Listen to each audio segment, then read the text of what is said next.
kanisa, mahujaji katika matumaini, mahujaji katika matumaini. kanisa. Tumsifu Yesu Kristo.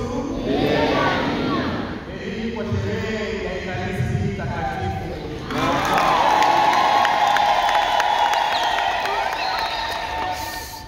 Tunamshukuru Mwenyezi Mungu siku ya leo. Tunasema asante kwa Mwenyezi Mungu siku ya leo katika maadhimisho ya misa, tunaposherehekea kama kanisa sikukuu ya Ekaristi Takatifu, siku ambapo kanisa nzima Katoliki linashiriki katika ukuu wa Mungu. Ndugu zangu wapendwa, Ekaristi Takatifu, mwili na damu ya Bwana wetu Yesu Kristo, ndiyo inayokuwa kilele na msingi wa kanisa takatifu Katoliki la mitume. Na Ekaristi Takatifu ndio inayotufanya hata tuwe tofauti na madhehebu mengine na dini nyingine.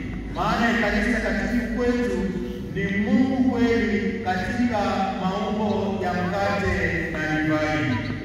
Baraka hizi ambazo tumezipata siku ya leo tunaposherehekea sherehe hii ya mwili na damu ya Bwana wetu Yesu Kristo ni ishara kwamba kanisa lote linaunganika, kanisa lote linasali kwa ajili ya kumshukuru Mwenyezi Mungu aliyetufanya tuwe kama tulivyo katika kanisa Katoliki takatifu la mitume. Tunamshukuru Mwenyezi Mungu kwa sababu ya siku hii ya leo, ambapo siku hii inatokea mara moja katika mwongozo wa liturujia, mara moja kwa mwaka. Maana siku hii kwa kawaida ingeadhimishwa ile siku ya Alhamisi Kuu, lakini maana tunakuwa tuko ndani ya Kwaresma, kanisa linaipeleka mbele na moja kwa moja baada ya sherehe ya Utatu Mtakatifu. Baada ya sherehe ya Utatu Mtakatifu, Alhamisi inayofuatwa ndiyo sherehe hii inayoadhimishwa, lakini kutokana na mwongozo wa kanisa ili watu wote washiriki, sherehe hii inaadhimishwa Jumapili baada ya sherehe ya Utatu Mtakatifu.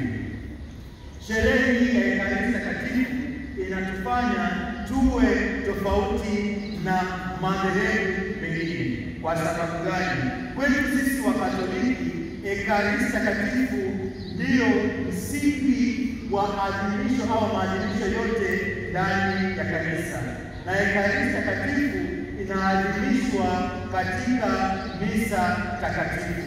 Hamna misa, hamna Ekaristi Takatifu. Hamna Ekaristi Takatifu, hamna misa. Katika mwongozo huo, kila mmoja wetu anaalikwa kushiriki na kuomba kwamba Mwenyezi Mungu aweze kumsaidia kutembea katika njia ambayo takatifu. Katika somo la kwanza tunaona kuhani mkuu Melkizedeki anashiriki katika meza, na meza hiyo yeye aliyoshiriki iliandaliwa vitu viwili. Somo la kwanza limetuambia kwamba katika meza hiyo kuliandaliwa vitu viwili, mkate na divai, na hivi vitu viwili vinaletwa kwa mfalme au vinaletwa kwa kuhani Melkizedeki na mtu jina lake Abrahamu. Anapompelekea Melkizedeki anamwambia, pokea hivi vitu viwili, mkate na divai, tuweze kushukuru, tuweze kula, tuweze kufurahi kwa ajili ya kumshukuru Mwenyezi Mungu. Huyu mtu Abrahamu alipompelekea mfalme Melkizedeki au kuhani Melkizedeki alimpelekea baada ya kutoka kwenye vita. Abrahamu alipotoka kwenye vita akawa amepata ushindi, akawa ameshinda, akasema hivi, nitatoka na vitu viwili nikampelekea kuhani Melkizedeki ili kwa yale yote ambayo nimepata niweze kumshukuru Mwenyezi Mungu. Akabeba mkononi mwake, somo la kwanza lituambia, mkate na divai, akamkabidhi Melkizedeki. Melkizedeki alipopokea akasema, tunamshukuru Mungu aliye juu ambaye alikusaidia, ulienda vitani, ulipoenda vitani umerudi ukiwa mshindi. Katika desturi ya Wayahudi, divai ilikuwa inatumika mara nyingi sana, na hamna chakula ambacho kingeliwa bila divai. Ndiyo maana alibeba mkononi mwake kinywaji ambacho ni divai pamoja na mkate, ili kuhani wa Bwana aweze kushiriki ushindi ambao aliwapata. Na baadaye somo hili tunapoendelea kusoma, Abrahamu alipoondoka akawa anaambia watu kwamba kule ambapo tulienda nikashinda kwenye vita, nikampelekea kuhani matoleo mawili, mkate na divai, kama ishara ya shukurani, ishara ya ushindi. Hakika naamini kwamba Mwenyezi Mungu anakaa mahali pake patakatifu na Mwenyezi Mungu anafanya kazi kupitia makuhani wake. Baadaye akaondoka. Katika desturi ya Wayahudi, divai ilikuwa kitu ambacho ni thamani kubwa sana. Katika desturi ya Wayahudi, mkate ni chakula ambacho kilikuwa kinatumika mara nyingi sana. Ndio maana katika desturi hiyo, Yesu mwana wa Mungu alipokuja katika mazingira hayo, siku ya Alhamisi Kuu, anawaambia wanafunzi wake, nitaondoka, lakini kabla ya mimi kuondoka, sikilizeni maneno haya na wapeni fumbo hili, ili kila siku mweze kulishiriki mkikumbuka maisha ya kwangu na maisha ya ukombozi katika utakatifu wa milele. Katika tafsiri hii ambapo Abrahamu alishika akampelekea Melkizedeki, Ekaristi Takatifu ni neno la Kigiriki linalomaanisha shukrani, sifa au baraka. Ekaristi Takatifu, tafsiri ya neno hili maana yake ndio hii, inamaanisha shukrani, inamaanisha sifa au inamaanisha baraka. Ndiyo maana katika maadhimisho ya misa, tukishamaliza kupokea Ekaristi Takatifu, baadaye Wakristo wanapiga magoti. Wanapopiga magoti wanasali sala ya Mtakatifu Inyasi au sala baada ya komunyo. Baada ya sala ya komunyo, wimbo unaoimbwa ni wimbo wa kushukuru, wimbo wa baraka, ni wimbo wa sifa. Ndio maana mara nyingi baada ya kupokea Ekaristi Takatifu, wanakwaya huwa wanatuongoza na tunaimba hivi: Yesu asante sana,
amekupa chakula, amekupa furaha, amekupa tone la upendo. Maana yake ni nini? Ekaristi Takatifu maana yake ni kushukuru, maana yake ni sifa, maana yake ni baraka. Kile ambacho tumepokea, Yesu ambaye amepokea, anakupa nguvu, anakupa baraka, anakutukuza katika maisha ya kwako. Baada ya kupokea Ekaristi Takatifu, tuombe neema ya Mwenyezi Mungu, tukaliishi ile pendo kuu la Mwenyezi Mungu. Na Ekaristi Takatifu unapopokea kama Mkristo Mkatoliki, unaporudi katika kiti chako, utafakari yale ambayo matakatifu, ili baada ya misa na misa, unapotoka katika maisha yako ya kawaida, ukathibitishie watu kwamba kweli Kristo mwana wa Mungu anaishi katika maisha ya kwangu, maana nimempokea Yesu, na Yesu ambaye nimempokea anataka kwamba nikaishi maisha ambayo ni matakatifu. Somo la pili, tunaona Paulo anawaambia Wakorintho kwamba Yesu alipokuwa akiaga akiondoka, aliwaambia wanafunzi wake kwamba twaeni mle nyote, huu ndio mwili wangu utakaotolewa kwa ajili yenu. Twaeni mle nyote, hiki ndicho kikombe kilichotolewa kwa ajili yenu. Sisi kama Wakatoliki tunaposhiriki Ekaristi Takatifu tunashiriki maumbo ya mkate na divai. Unapopewa mkate na divai katika kukomunika, unampokea Yesu mwana wa Mungu. Unapopokea Yesu mwana wa Mungu, unaalikwa kwamba katika maisha ya kwako uwe wazi, uwe tayari kubaliana na mambo mengi sana. Ndio maana unapopokea Ekaristi Takatifu, Ekaristi Takatifu inavunjika katika moyo wako.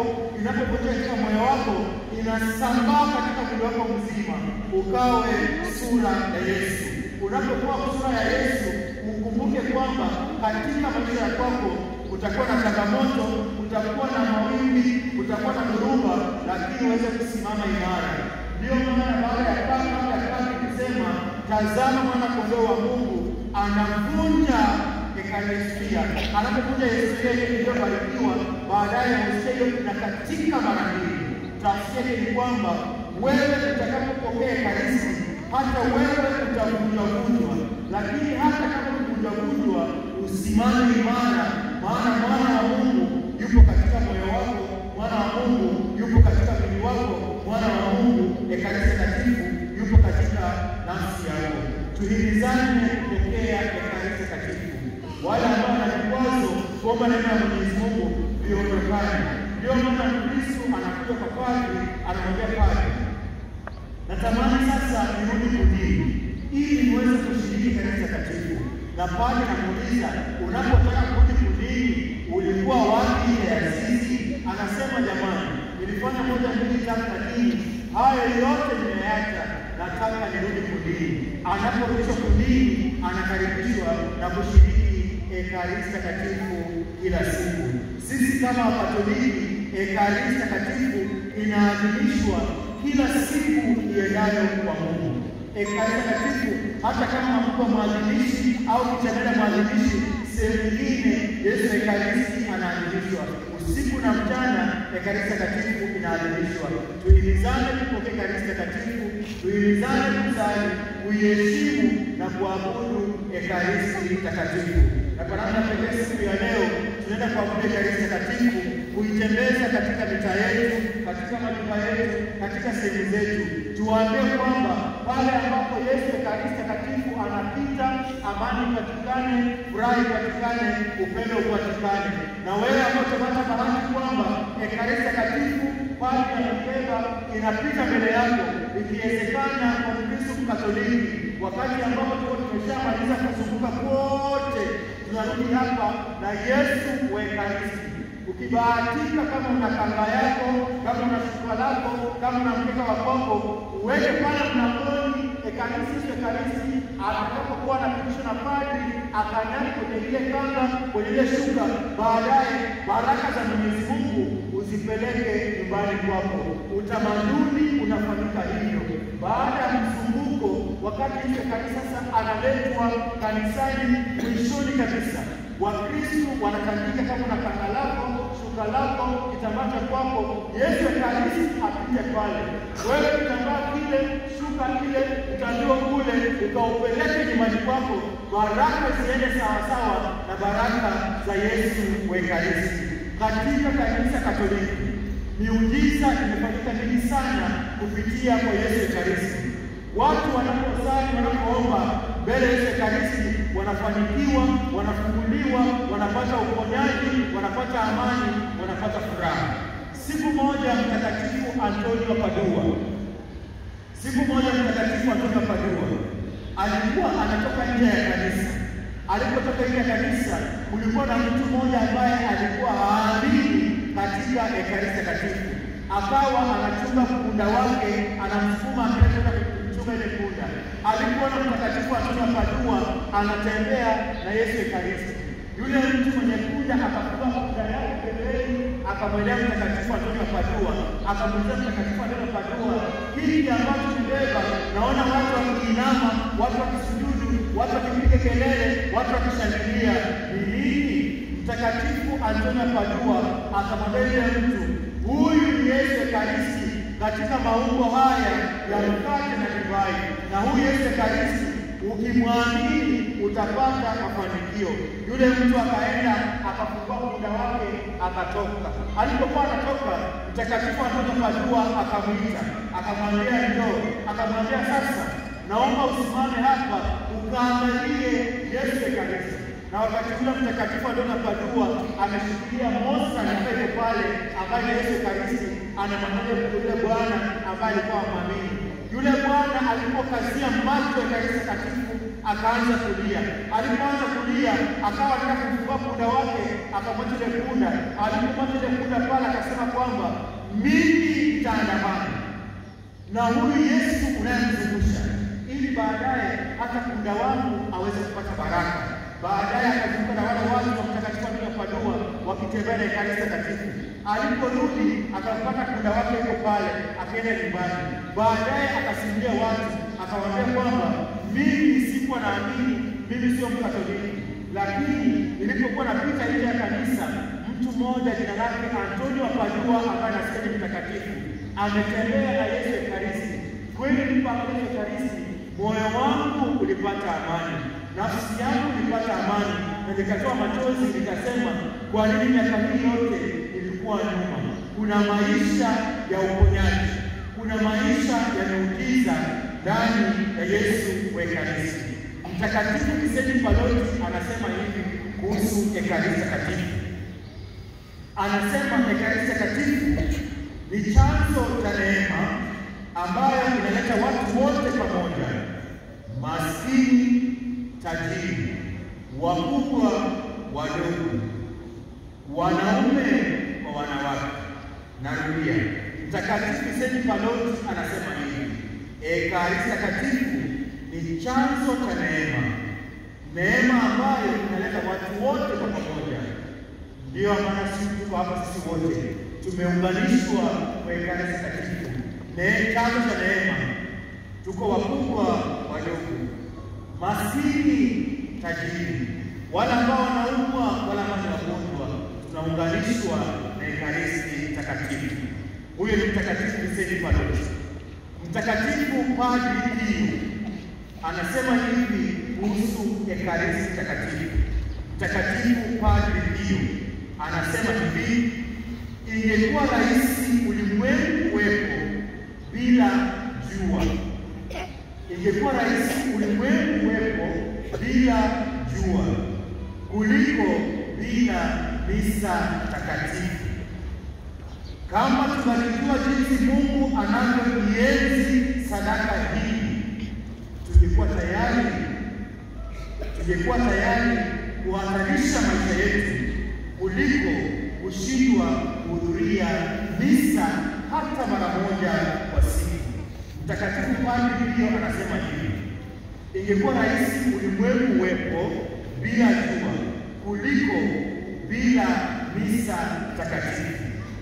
Na kama tungalijua jinsi Mungu anavyoienzi sadaka hii ya Ekaristi Takatifu, sadaka hii ya misa takatifu, tungejua namna Mungu anavyoienzi, tungekuwa tayari kuhatarisha hata maisha yetu kuliko kushindwa kuhudhuria misa hata mara moja.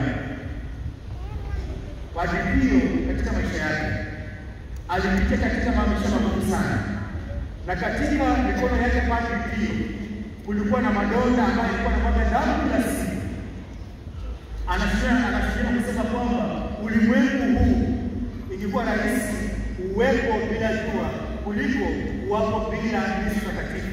Na sisi ambao ni waamini tunajua ukubwa huu, tungejitahidi sana kushiriki hata katika maisha yetu kwa kushiriki misa takatifu. Mtu wa mwisho sana ambaye anaongelea mtakatifu wa mwisho anaitwa Mtakatifu Jema Dangani. Anasema yeye Mtakatifu Jema Dangani kwamba kama ingekuwa lazima kutembea kwa miguu petu juu ya makaa ya moto kwenda kanisani kupokea Ekaristi Takatifu kuliko kupitisha siku bila kupokea, ningefanya hivyo hata kwa furaha. Mtakatifu Kema Biblia inasema hivi: hata kama ingekuwa lazima kwamba nitoke nyumbani kwangu nitembee kwa miguu peku kwenye kaa la moto kwenda kanisani kupokea kanisa takatifu, ningefanya hivyo kwa furaha kuliko kukaa nyumbani kutopokea ekaristi takatifu. Tuombe neema ya Mwenyezi Mungu, maisha yetu msingi wake ukawe ekaristi takatifu. Ndio maana ekaristi takatifu katika kanisa Katoliki ni kilele na chanzo cha maisha yetu, ni kilele na chanzo cha maisha yetu. Ekaristi takatifu ni kilele na chanzo cha maisha yetu. Ekaristi takatifu inaadhimishwa kila siku ya kwa Mungu, na naye ekaristi hii ni makuhani wetu au mapadri wetu, na ekaristi takatifu ni chakula cha watu wote. Katika desturi zetu kule nyumbani, tunapoenda kijijini, huku ni mjini, tunapoenda kijijini kule sana, kule kijijini zaidi sana, unapata kwamba wanapika chakula. Kwa mfano, wajomba zangu Wanyaturu anapika ugali na mlenda. Mlenda kule unapikwa kwenye chungu. Ukishapika kwenye chungu, hawagawi kwenye bakuli. Kile chungu kinawekwa pale mezani, kinawekwa pale chini, pale chini, na ugali unaletwa. Ugali unaletwa pale. Chungu kila ambacho kimekuwa mlenda kimewekwa pale, na ugali umewekwa pale. Familia inaitwa wajomba zangu Wanyaturu, familia yote inaunganika pale. Kila mtu anamega ule ugali na iona moja kwa moja akila katika mdomoni. Chakula cha watu wote. Ekaristi takatifu ni chakula cha watu wote, na chakula hiki cha watu wote, na kila mmoja wetu anakaribishwa.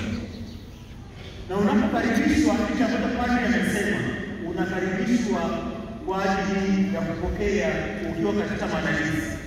Ndio maana wajomba zangu Wanyaturu watakapokuwa na mega kabla ya kuanza ugali na iona kukwambia nawa mikono kwanza. Utanawa mikono, ujitakase kwanza, uwe msafi, maana kila mkono unaingia pale kwenye chungu, umeka ihola na kuweka mdomoni. Wanaoshiriki lazima wawe wameandaliwa, na unaposhiriki lazima uwe umejiandaa.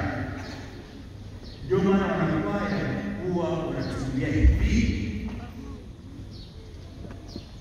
ni nani kama Bwana Yesu,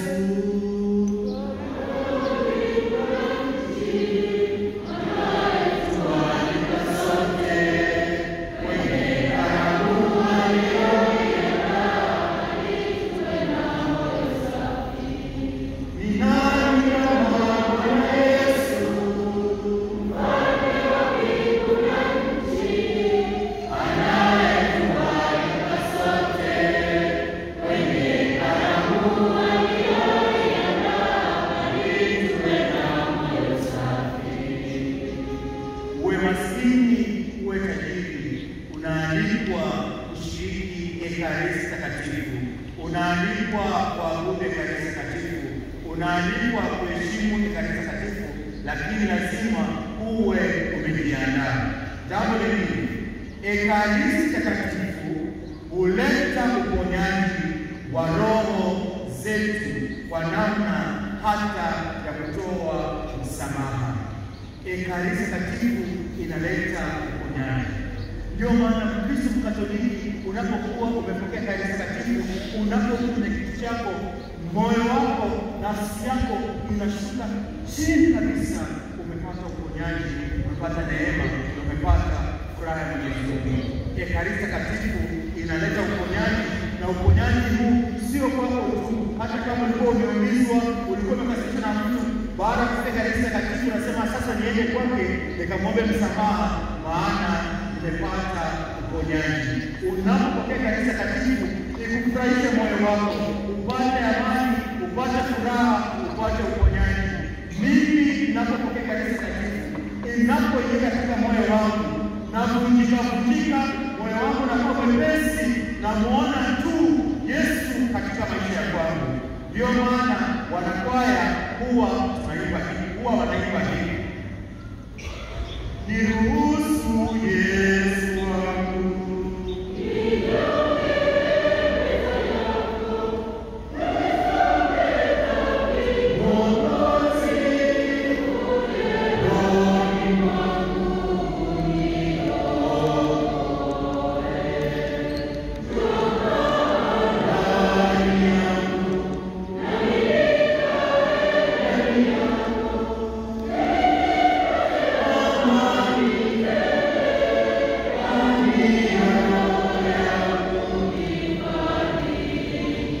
Tunafahamu wimbo. Tuimbe wote kwa pamoja, tuanze niruhusu Yesu wangu.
Atakayeponya nafsi yako ni Yesu wa Ekaristi.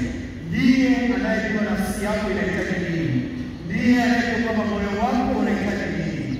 Tukampokee Yesu Ekaristi, tukaabudu Yesu Ekaristi, tukaheshimu Yesu Ekaristi, tukailinde Yesu Ekaristi. Na siku zote tutakaposikia kwamba mahali kuna kitu na misa, nenda kule uweze kushiriki maadhimisho ya Ekaristi Takatifu. Mama Bikira Maria alipotokea kule Fatima, akawaambia watu hivi, mnapokuwa mahali kama mko hapa, mkasikia kwamba padri anaadhimisha misa takatifu, kimbieni sana mwende kule mkashiriki Ekaristi Takatifu. Tuombe neema ya Mwenyezi Mungu na baraka ya Mwenyezi Mungu. Siku ya leo tunapoabudu, tunaposherehekea, tunapomtembeza Yesu Ekaristi. Yesu Ekaristi analeta uponyaji katika maisha ya kwetu. Yesu Ekaristi analeta uponyaji katika nafsi yetu. Na Yesu Ekaristi akatuimarishe katika maisha yetu kila siku. Na tutakapokuwa tunatembeza Yesu Ekaristi, ukibahatika kuwa karibu na padri atakapokuwa amebeba Yesu Ekaristi, mwambie Yesu Ekaristi mahitaji ya kwako. Mwelezee Yesu Ekaristi mahitaji ya kwako na utapata uponyaji. Uponyaji hauko pengine, uponyaji uko ndani ya Yesu Ekaristi. Mungu atubariki sana, Mungu atutende sana, na Mungu atusaidie katika maisha yetu, tuzidi kuimarika na kusimama imara katika maisha yetu. Tumsifu Yesu.